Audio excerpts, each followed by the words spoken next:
Ivy went carefully over the bark of the slumbering apple tree. She was on alert for any signs of the fungus that had appeared 2 weeks earlier, but found nothing.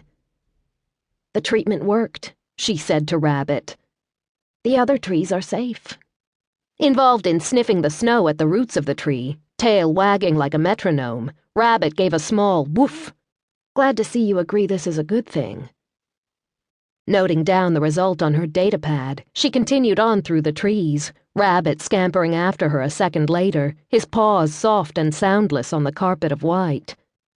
For such a small dog, she thought as his furry white form streaked past, he could certainly go fast when he put his mind to it. Shaking her head, she left him to his adventures and went to check another apple tree she'd been worried about, when Rabbit began to bark. Hairs rising on the back of her neck, she fought her instinctive revulsion and reached into a pants pocket to retrieve the tiny laser weapon that fit neatly into the palm of her hand. Rabbit never barked, not like that, as if he'd scented a predator. 10 seconds later, she broke out of the trees and knew her dog was right. There was a man standing on the path between the snow-kissed trees. No, not a man. A soldier. Over 6 feet tall with broad shoulders, his posture was unyielding, his stillness absolute, his eyes a chill gray and his hair black. His uniform, too, was black, stark against the backdrop. Rugged pants, a long-sleeved t-shirt of some high-tech and likely bulletproof material that hugged the muscle of his arms, a lightweight armored vest that covered his chest and back as well as the lower part of his neck, heavy combat boots, what appeared to be an electronic gauntlet strapped to his left arm. They'd come for her again. A trickle of icy sweat ran down her spine. She'd always known this day was inevitable. Her emotions were too volatile, had no doubt leaked past the tightly woven network of interlinked shields that protected those who called this remote location home. All she could hope for was that she'd betrayed herself alone. "Mother, Father," she telepathed. "We have a situation. Tell the others to keep their heads down and ensure their shields are airtight. I'll handle this."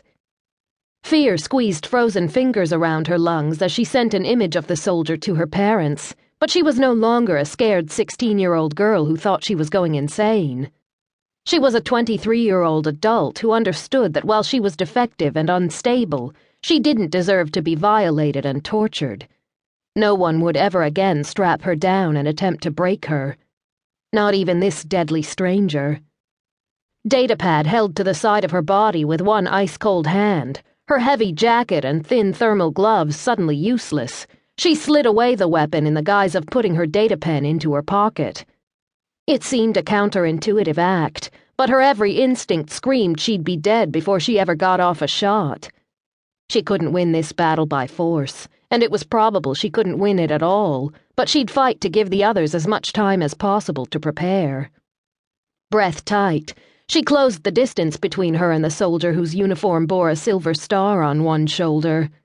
Counselor Caleb Krychek's emblem, though he no longer laid claim to the title, the Council in pieces. Simple semantics, however, couldn't change the fact that as of just over a month ago, Caleb Krychek effectively ruled the net. "Rabbit." She tapped her thigh, curling her fingers inward to hide the slight trembling she couldn't seem to control. Still quivering with outrage, but no longer barking now that she was here, Rabbit ran back to her side and once again pinned his eyes on the intruder. The man glanced at her dog. "He clearly isn't of the Leporidae family." It was the last thing she'd expected to hear. "It's because he's so energetic," she found herself saying. It seemed appropriate at the time. When she'd been half destroyed, a zombie sleepwalking through life. "He's protective, but not dangerous. You should get a bigger dog." Eyes of winter frost met her own, the gray so cold her skin pebbled with a bone-deep chill. "He's perfect," she said, reaching down to stroke her pet's stiff form once before rising back to her full height. "You didn't come here to talk to me about my dog." "No." "You're an arrow."